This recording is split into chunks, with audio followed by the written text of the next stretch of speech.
Now, can you tell me anywhere in the country, any political party is having this type of background? I'm asking straight question. In the country, బాబాయిని చంపి ఆనాటి ముఖ్యమంత్రి నేనే నా చేతిలో కత్తి పెట్టే ధైర్యం వచ్చిందంటే నేరస్తులకి, కెన్ యూ ఇమాజిన్? దాన్ని నమ్మించడానికి సాక్షి పేపరు టీవీ పెట్టుకొని పదే నమ్మించి సానుభూతి సంపాదించినది కూడా చూశారు కదా మీరు.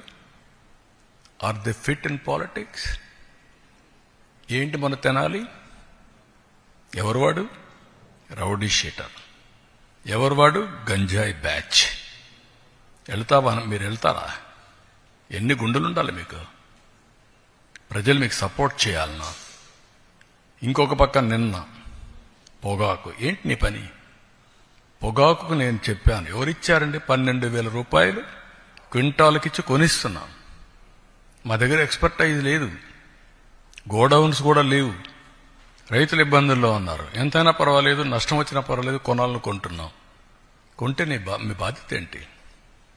ఎప్పుడన్నా చేశారా మీరు? బాధ్యత లేకుండా పోయి ఒక 15,000 మందిని ఎసగిపోయి ఇక్కడేం చేశారు? అమరావతి, దేవతల రాజధాని అమరావతి, ప్రజా రాజధాని అమరావతి, వేశ్యల నగరం. ఇది ఎంత కొవ్వెక్కుందండి మీకు?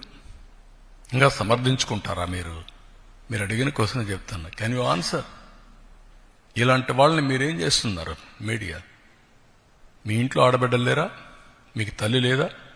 కూతుర్లు లేరా? మీ భార్యలు లేరా?